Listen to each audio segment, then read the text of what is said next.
أعوذ بالله من الشيطان الرجيم. بسم الله الرحمن الرحيم.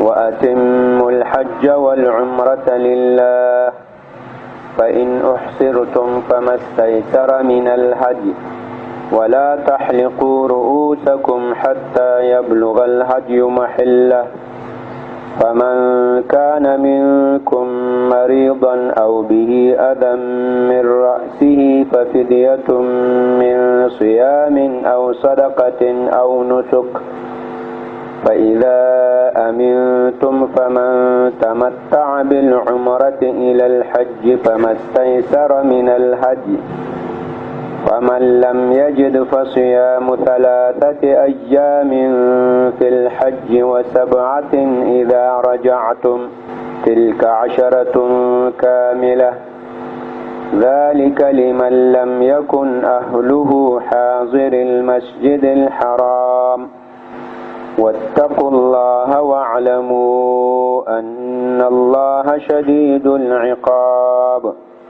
بسم الله الرحمن الرحيم.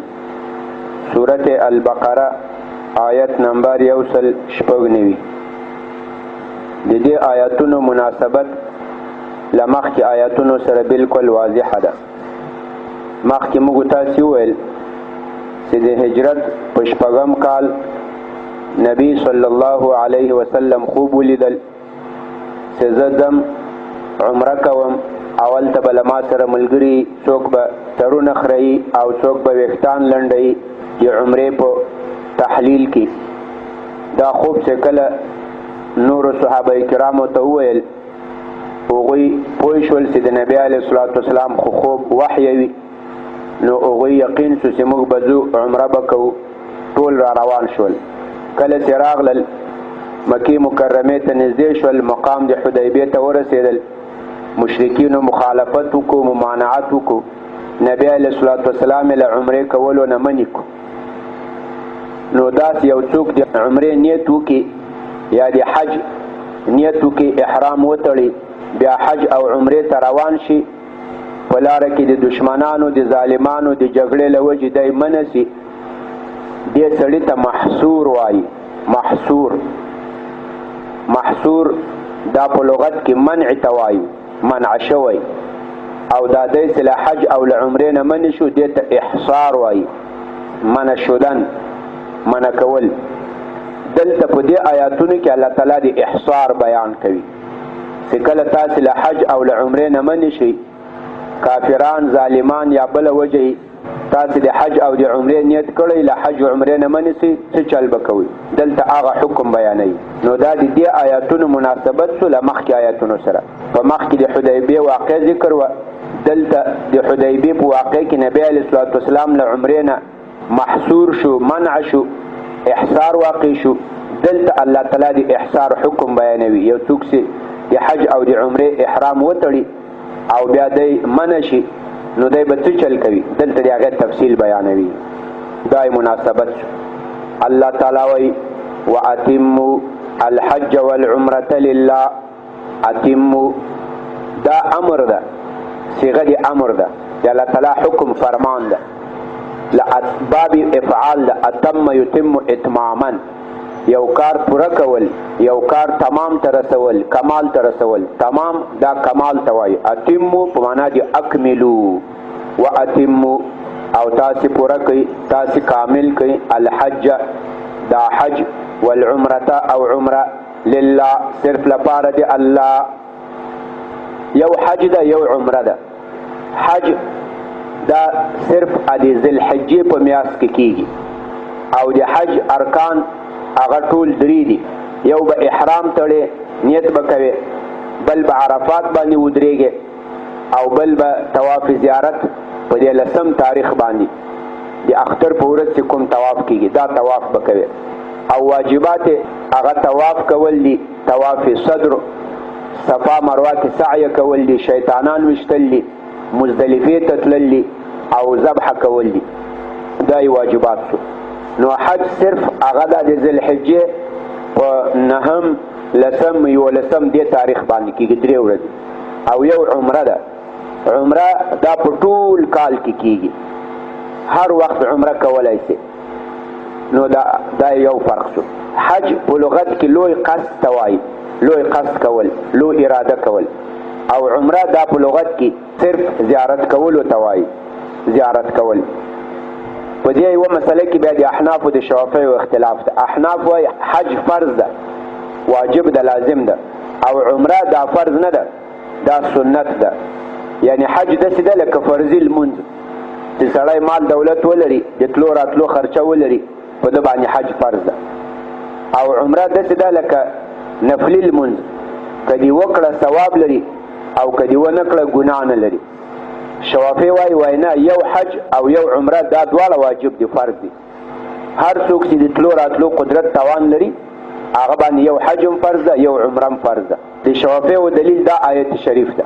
هغوی د دې آیت معنا داسې کوي: واتموا، او تاسې پوره کوي، الحج حج، کامل کوي حج، والعمرة او عمره، لله خاص لپاره دی الله تعالی. د دې استدلال ته ګوره، وای اتمو دا امر دی او امر دی الله تعالی، دا لپاره دی وجوب دی فرضیت وي. نو حج او عمره دا دواړه فرض ول، واجب سول. لکه اقیموا الصلاة، اقیمو دی الله تعالی امر ده، نو صلات دا د فرض سو. دلتم اتمو امر ده، نو حجم فرض سو، عمرم فرض سو. دا د دې استدلال ده. هغه اصولی انداز کې دی داسې وای اتمو امر ده او دا حج و عمره دا مأمور بها دي. نو صغرا به جوړه کو: الحج والعمرة مأمور بها وكل مأمور به واجب فالحج والعمرة واجبتان. دا دواړه واجب دي. دا د دې استدلال شو. احناف وای بالکل اتمو دا امر ده، خدا اتمو خو له اتمام نه اخیستل شوی. تاسې دا حج او عمره تمام کړئ، یعنی تمام ته ورسوئ. او شاید څو وخت تمامیږي، سیوارې خو شروع سي کانه. نو دې آیت معنا دا ده اتمو دا حج او عمره تمام کړئ بعد الشروع، سیوارې شروع کړه. چې کار د شروع کړی نه وي تر هغې خو کار تمام ته نه رسېږي، اول به شروع کوې بیا به تمام ته رسوې. وایي نو دلته دا اتمام بعد الشروع واجب ده. او دا خو موږ هم منو چې حج شروع کې، عمره شروع کې، بیا اتمام واجب ده. اخو چې نفل لمونځ نیت هم وکړې بیا اتمام واجب ده. نفلی روزه سم نیت وکړې بیا اتمام واجب ده. منځ کې به لمونځ نه خرابوي، منځ کې به روژه نه ماتوي، منځ کې به حج نه خرابوي، منځ کې به عمره نه خرابوي. ولا تبطلوا اعمالکم. نو احناف وایي واتموا، اتمام د حج او د عمره واجب ده. اتمام خو بعد شروع، نو سیوارې د شروع کو بیا واجب سو. داسې آیت ما ته دلیل پیش کړه چې شروع یې واجب کړي، شروع د عمره نه ده واجب. د حج شروع واجب ده. ولله على الناس حج البيت من استطاع إليه سبيلا. فحديث كم واجب ده. بني الإسلام على 5: شهادة أن لا إله إلا الله وإقام الصلاة وإيتاء الزكاة وصوم رمضان والحج. دا حج واجب سو. عمره په ابتداء الوجوب باندې دلیل نشته ده شروع د عمره واجبي. او دلته خو اتمام واجب کړی. اتمام خو بعد شروع، شروع خو زم وایم چې عمره شروع کې بیا واجبېږي. نو امام شافعي صاحب دې آیت د معنا کوي واتمو، او تاسې کامل وکړئ دا حج او عمره لپاره دی الله. یعنی اتمو امر ده. نو د حج اتمام په هر مؤمن باندې واجب ده، د عمره اتمام په هر مؤمن باندې واجب ده لپاره دی الله. احناف وایي وینا اتمو تاسې پس له شروع کولونه دا حج او دا عمره دا په تمام ته ورسوئ، کمال ته ورسوئ. یعنی پس لر شروع نه دا مماتوي، د دې ابطال مکوي. بعد شروع دا واجب دي. فإن احصرتم، اوس هغه حکم بیانوي. حکم داسې ده ته له دې جنه لاړې د حج احرام دې وتړل یا د عمرې احرام وتړل، روان سوی حج او عمرې ته. مثال عراق ته ورسېدې، په عراق کې جګړه وه، د تا حج پاته سوی، تا عمره پاته سو. یا له عراق نم تیر سوی، هلته نږدې مکې مکرمې ته ورسېدې، 50 کیلومتره 60 کیلومتره مسافه پاته وه، چېرته جګړه وسوه، څه تکلیف وسو، د تا حج او عمره پاته شو. یا ناروغي در باندې راغله، اکسیډنټ وسو، پښه دې ماته شوه، لاړې اسپتال ته بستر شوې، عمره خو پاته شو، حج پاته سو. اوس به څه چل کېږي؟ په دې کې به داسې چل کېږي دغه کوم احرام چې تا د حج او د عمرې کړی ده دا احرام به مات کې، سر به وخرې، که د کوم قرباني څاروی روان کړی هغه به ذبحه کې، سخ کال بل دی حج و عمرې نه تیر سي بل کال ته بیا احرام وتړي دی هغه حج او دی هغه عمرې قضایي به راوګرځي. دا ولی نبی علیه الصلاة والسلام په حدیبیه کې همداسې چل وکړو. په شپږم کال چې مشرکانو دی بند کو چې سخ کال به ته عمره نه کوې. نبی علیه الصلاة والسلام د حدیبیې په مقام کې خپل کوم هدایا چې راوستلي ول اوښان څاروي هغه یې ذبح کړل، سرونه یې وخریل، عمره یې ماته کړه، لاړ بېرته مدینې منورې ته. په اووم کال باندې چې مشرکینو اجازت وکړو نبی علیه الصلاة والسلام راغی حج عمره یې وکړه، د هغه مخکې عمرې قضایي راوګرځولی. فإن احصرتم که چېرته تاسې محصور شوئ، ممنوع شوئ، منع شوئ له حج نه له عمرې نه، فما استیسره دلته یو څو تقدیرات دي. هغه تقدیر داسې ده فإن احصرتم که چېرته تاسې منع سوئ له حج او له عمرې نه، اگر شما منع شدید از حج او عمره بعد از این که شما احرام حج بسته کرده بودین، احرام عمره بسته کرده بودین، بعد شما محصور شدین، بیا تاسې منع شوئ. فاردتم التحلل بیا تاسې اراده وکړه د تحلل د احلال لدې حج او له عمرې نه، چې که کله تاسې محصور شوئ حج عمره هم نه شوئ کولی، اوس هم اراده وکړه چې له دغو احرام د حج او له دې احرام د عمرې نه ځان حلال کړم. فعلیکم نو په تاسې باندې لازمه ده ما هغه څاروی، ما دا معنا موصوله ده په معنا دي الذي هغه څاروی بس سر شما لازم است آن حیوان استیسره چې هغه تاسې ته آسانه من الهدیه د قرباني.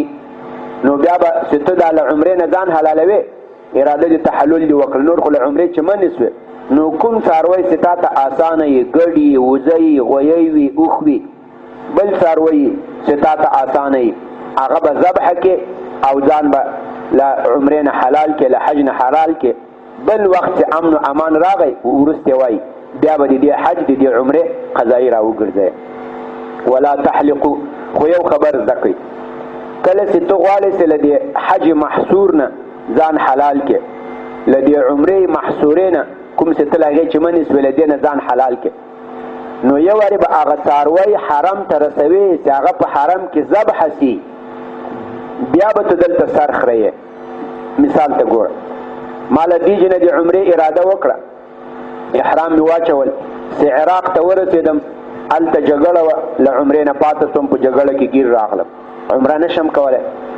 اوس به یو ملګري ته ټلیفون وکړم په مکه مکرمه کې هلته په حرم کې چې زه خو دلته د عمرې احرام مې اچولی و، دلته زه منع شوم، زه خو درتلی نسم، ته د ما له خوا نه یو وری واخله، یو وزه یا یو اوښ، دا په حرم کې د مکې مکرمې په حرم کې ذبح کړه د ما له خوا نه، زه به بیا پیسې درکړم یا به درولېږم یا د پیسې په ما قرض شوې، د ما ملګری ده، بس هغه به لاړ شي د مکې حرم ته مینا ته، مینا کې به یو څاروی ذبح کړي، بېرته به ما ته تلیفون وکړي چې تا لپاره مې هدیه ذبح کړه.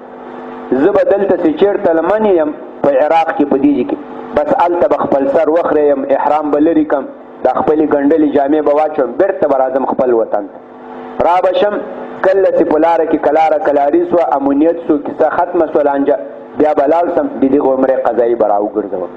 یا مثال حج ته روان سم، د حج احرام مې وتړل چې لاړم، مثال هلته چېرته اکسیډنټ وسو، پښه ماته سوه، لاړم هسپتال ته، حج مج پاته سو، نو اوس به یو ملګري ته وایم چې زه خو دا د داسې چل وسو، ته د ما له خوا نه یو وری یو چیلی واخله، یا په غوایي کې یوه برخه یا په اوښ کې، هغه د ما له خوا په حرم کې ذبح کړه، په مینا کې هغه بیا هلته مینا کې ذبح کړي، ما ته به تلیفون وکړي هسپتال چې تا له خوا مې ذبح وکړه، زه به خپل سر هم وخرېیم، خپل احرام به هم لرې کړم، دا ګنډلې جامې به واچوم، بس له دې احرام د حج نه زه خلاص شوم. انتظار به کوم کله چې روغ جوړ شوم، یو کال وروسته و، 2 کاله و، 3 کاله و، 10 کاله و، بس د دغو حج قضایي به راوګرځوم. دا د الله تعالی وایي فإن احصرتم که چېرته تاسې منع شوئ له حج او له عمرې نه د دشمن له وجې یا د ناروغي له وجې، فاردتم دلته تقدیر ده، فاردتم التحلل تاسې اراده وکړه چې ځان حلال کړئ له دې احرام د حج نه، له دې احرام د عمرې نه، فعلیکم نو پر تاسو باندې لازم ده ما هغه څاروی استیسره کوم چې تاسې ته آسانوي من الهدي د قرباني ولا تحلقوا اوس دا خبره کوي ولا تحلقوا او تاسې به نه خرئ رؤوسکم خپل سرونه حتی یبلغ الهدي تر څو رسېدلې نه یا د تا قرباني محله خپل ځای لره محل اسم ظرف ده لحل يحل حلول په معنا دی وقوع اچرته چې هدیه ذبح کیږي تر څو چې تا هدیه هغه ځای ته نه رسېدلې چې هغه مینا ده په حرم کې تر هغې پورې به ته دلته په مکان د احصار کې سر نه خرئ احرام به نه ماتئ فمن کان منکم مریضا دا بل حکم بیانوي د حج او د عمرې احرام چې سړی واچوي هغه به بیا ویښتان نه خرئ د سر ویښتان به نه خرئ بریتونه به نه خرئ نور ځان به نه خرئ اوس یو کس ناروغ مثال حج ته لاړې په سر د سخت درد راغی سر د داسې خوږېدو چې بلکل طاقت نه کېدو ډاکټر درته وویل چې بس دا ویښتان به ټول خرئ او دغه ملم دی دا به په سر باندې وهې یا په سر کې سپږې راغلې ډېرې زیاتې سپږې وې په دوایي موایي نه لرې کېدې بس مجبور وي چې ټول سر وخرئ یا ویښتان لرې کړې او سپږې هم ورسره ختم شي اوس به څنګه چل کوې اوس به سر به تر هغې نه خرئ چې تر څو د یو هدیه نه یې ورکړي یو وری به ذبحه کې یا یو چلی یا په غوایي کې یوه برخه یا په اوښ کې یو برخه دا به ذبحه کې بیا به سر وخرئ دا حدیث راغلی یم د یو صحابي په حق کې ده کعب ابن عجرته رضی الله تعالی عنه هغه وایي زه نبی علیه الصلاة والسلام سره په حدیبیه کې حاضر وم د نبی علیه الصلاة والسلام په عمره کې وایي ما دیګي لاندې اور بلول کټوۍ لاندې مې اور بلول او دا سپږې مې وایي داسې په دې مخ باندې را روانې وې وایي نبی علیه الصلاة والسلام راته وویل چې دا د تا سپږې تا ته تکلیف نه رسوي سپږې شپې شمیږه یه شپشای شما به شما تکلیف نمی رسانه وای ما ورته ولی یا رسول الله ډیر تکلیف راته رسوله خو ما احرام د عمره اچوله د سر خریلې نسم نبی علیه الصلاة والسلام ورته وی بالکل سر دی وخریا خو د دې وختانو خریلو لوجنه یو وری یو وزا دا ذبحک استبل هغه ملامتی لاغه جرم نه به اخلاص شه فمن کان منکم فمن نو هغه کس کان منکم سویل تاسو نه مریضا ناروغه وي ډاکټر ورته وایي دا ویښتان وخرئ او به اذن یا په د باندې تکلیف وي په د باندې ضرر وي من رأسه د د سر نه سر خوږېږي یا په سر باندې سپږې وي دلته بیا تقدیر ده فحلق رأسه دی وخرئ خپل سر ولې وخرئ ځکه ناروغي ولا سر ولی وخریل ځکه په سر باندې ضرر و تکلیف و سپږې مې شپشها بود فمن پس او کسې کانه که باشد منکم الشما مریضا مریض او به اذن یا به او تکلیف باشه من رأسه از سر او فحلق رأسه اینجا تقدیر است باز او کلب کنه مویای خود را بیا د خپل سر وخرئ ففدیتون دا مبتدا د خبر محذوف ده فعليه فدیه نو په د باندې لازمه ده فدیه یو فدیه یو قربانی یو دم په د باندې لازم ده د دې فدیه بیان کوي دا فدیه به څه شي من صيام یا به روزي نسی او صدقه یا به صدقه کوي او نسک یا به ذبح کوي ذبح یو څاروی ګډ وزا یا په غوهی کې یو برخه یا په اوښ کې یو برخه او صدقه درې پیمانه کجوري به صدقه کوي او روژه 3 ورځې روژه بنیسي نو په دې دواړو کې چې ار یو کوي یا 3 ورځې روژه ونیسه یا 3 پیمانه کجوري صدقه کا یا یو وری چیلې دا ذبح کا فاذا امنتم دا له امخ کې سره ولګوي مخکې آیت کې د سویل فان احصرتم کتا سله حج او لعمره نه من شوي د دشمن یا د ناروغي له وجنه نو بیا به د خپل احرام د عمره د حج مات کوي او یو هدیه به ولېږي حرم ته چې هغه هلته ذبح سي تر هغې پورې به سر نه خرئ چې هغه خپل ځای ته ورسېږي بیا به سر وخرئ اوس الله تعالی وایي چې تا د حج احرام مات کو د عمره احرام د مات کو هدیه د حرم ته ولېږله هلته ذبح شوه اوس بل کال امن و امان راغی جګړه ختم شوه امن و امان راغی تو روغ جوړ شو تکلیف ختم شو نو اوس به د هغو حج او د هغو عمرې قضایي راوګرځئ فاذا امنتم که چېرته تاسې په امن و په امان شوئ پس له احصار نه پس لمنع د دشمنانو نه. فمن نو هغه څوک تمتع بالعمرة الى الحج. دا حج درې قسمه ده، یو حج افراد ده، یو حج تمتع ده، بل حج قران ده. حج افراد دې ته وایي افرد یفرد افرادا نه ده. افراد په معنا دی بیلول، تنها کول، یک کردن. حج افراد دې ته وایي چې ته د حج نیت وتړې، لاړ سې حج وکړې او بیرته راسې. د حج په احرام کې بالکل عمره ور دخیل نه کړې. له حج نه وروسته که دې هلته عمرې وکړې ودې کړې، خو په احرام د حج کې دې عمره ور دخیل نه کړه، دې ته حج افراد وایي. حج تمتع دا په لغت کې خوند اخیستلو ته وایي. تمتع یتمتع تمتعا، خوند اخیستل. حج تمتع دې ته وایي. مثال اوس د ذوالحجې میاشت شروع شوه، د حج میاشت شروع شوه، ذوالحجه. تا له دې نه د عمرې احرام وتړل، اول د عمرې احرام وتړل، لاړې هلته دې د ذوالحجې په میاشت کې په اول دوم دریم څلورم تاریخ عمره دې وکړه. چې عمره دې وکړه، له عمرې نه دې ځان حلال کو د حرم په مابین کې، د مکې په مابین کې. چې کله نهم اتم تاریخ راورسېدو، سبا ته عرفه ده، بیا دې د حج احرام وتړل، له خپله له مکې نه دې د حج احرام وتړل. دې ته حج تمتع وایي. حج تمتع ولې وایي؟ ځکه تا احرام د عمرې تړلی و، هلته سلالې بیت الله لره تا هلته عمره وکړه، له عمرې نه چې د ځان حلال کو، په دې تحلل د عمرې، په دې احرام ماتولو د عمرې سره تا د حج لپاره ځان تیار کو، د حج خوند دې واخیستل. با احرام میده کردن عمره تو مزه حج گرفتی. د عمرې احرام دې لپاره نه کوم چې له عمرې نه خلاصم، دې لپاره چې د حج څه شی وتړم، احرام وتړم. نو دا تمتع بالعمره الى الحج سو، د عمرې په احرام ماتولو دی د حج خوند واخیستل، حج ته دې ځان تیار کو. به احرام میده کردن عمره مزه حج گرفتی، به احرام حج خود تیار کردی، دې ته حج تمتع وایي. دریم حج قران. حج قران دا اتصال ته وایي، لکه لفیف مقرون چې دوه حرف علت یو ځای راولي. حج قران دې ته وایي چې له اول نه حج عمره دا په نیت کې یو ځای کې. دلته نیت وتړې، احرام داسې وتړې، اللهم انی اريد الحج والعمره فيسرهما لي. یا الله زه د حج او د عمرې اراده لرم، ته ماته آسانه کړې. له اول نه حج عمره متصل کې په احرام کې، دې ته حج قران وایي. درې سره حجونه دا مشروع دي په شریعت کې شته ده، خو دغه دوه حجونه چې دي، حج قران، حج تمتع، دا دواړه حجونه چې څوک وکړي په ده باندې بیا هلته یو قرباني لازمیږي، یو هدیه لازمیږي.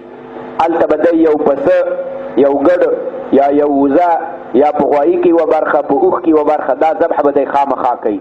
دې ته دم شکر وایي، دا شکرانه ده.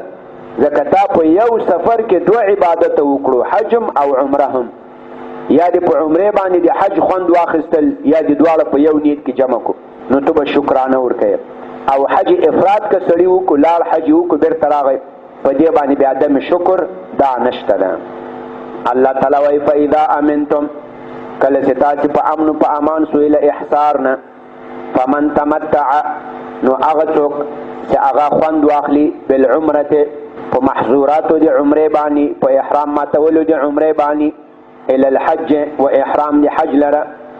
دلته بیا تقدیر ده فعليه، نو په ده باندې لازم ده ما هغه څه استیسره چې ده ته آسانه من الهدي، د دم نه، د څاروي نه، دا به دم شکر سي. فمن لم یجد، یو سړي حج تمتع وکړو یا حج قران وکړو، په ده خو یو پسه، ګډ، غویی، اوښ یوه برخه دا پکې لازم ده، خدای غریب ده نه لري، اوس به څه چل کوي؟ دی به روژې ونیسي. څنګه؟ 3 ورځې روژې به په حج کې ونیسي. 8 تاریخ د ذوالحجې، 1 تاریخ، 8 تاریخ، دا 3 ورځې روژې به په حج کې ونیسي.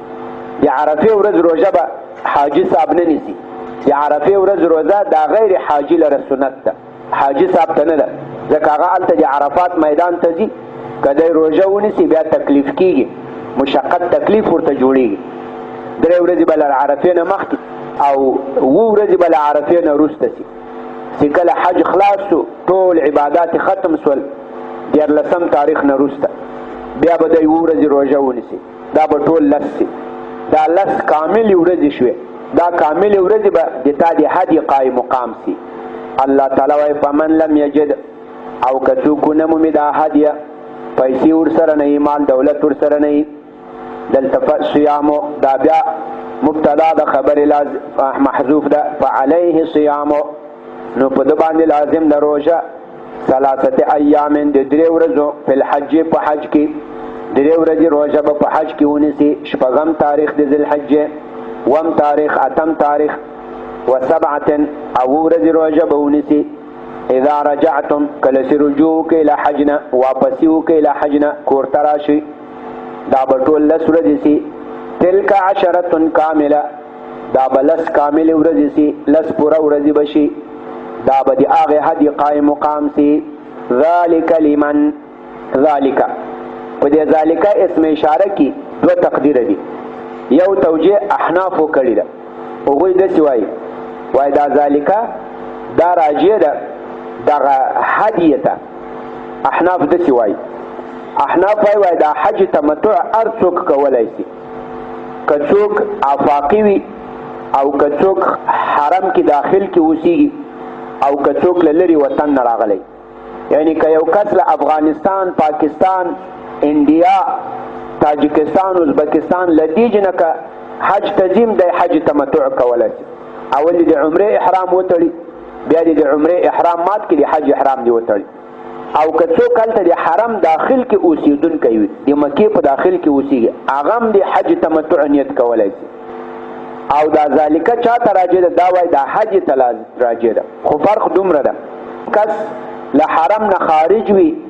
د خراسان د افغانستان د پاکستان د انډیا او د تاجکستان له دې جنه حج تمتع وکړي نو په ده باندې بیا هدیه لازم ده دم شکر لازم ده او که څوک په داخل د حرم کې اوسېږي هغه حج تمتع وکړي حج تمتع وشو خو دم شکر پې باندې لازم نه ده نو احناف داسې وایي ذالک دا دم د شکر سے لازم ده لمن دا هغه حج متمتع باندې لازم ده لم یکن سنوی دی اهله اهل مسجد الحرام حاضر المسجد حاضرین مسجد الحرام تنوی واتقوا الله تاسو ویریږئ الله تعالی نه واعلموا پوه شئ ان الله شدید العقاب یقینا الله تعالی سره سخت عذاب والا دی شوفی وای نه ذالک دا راجع ده دا حج تمتع ته هغه وای دا حج تمتع سده دا صرف آفاقی ته ده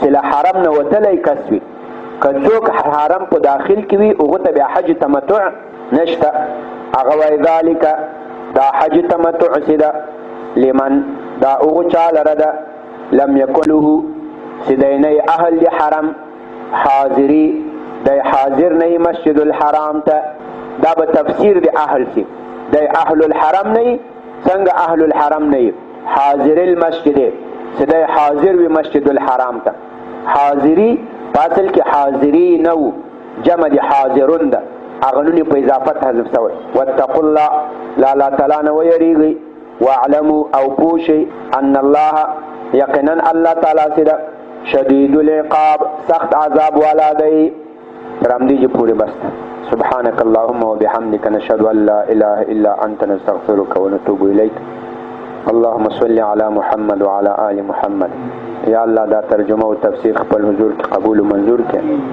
کڅ زیادت او نقصان شو یا الله ته دغه معافرت وکړي دیني کو اعمال او توفیق هم نصیب کړي صحت او عافیت اطاعت او عبادت هم نصیب کړي یا الله ظاهری باطنی ټولو ناروغیو ته صحت ورکړي حاضر مجلس کې څوک ناروغان دي الله تعالی دې ټولو ته صحت عافیت ورکړي کورونو کې موږ تاسو خپلوان دوستان مشران کشران الله دې ټولو ته صحت عافیت نصیب کړي دلته واجب صاحب له بار بار د دعاګانو مطالبه کوي له اخلاص نه دعا ورته کوي الله تعالی دې صحت عافیت نصیب کړي دا رنګ دې موږ تاسو بچیانو لورګان دې الله تعالی خپل حفظ او امان کې وساتي الله تعالی دې دین خادمان جوړ کړي الله تعالی دې عزت او پرده خوندي وساتي یا الله لبد افعال او اخلاق نو وساتي وصلی الله تعالی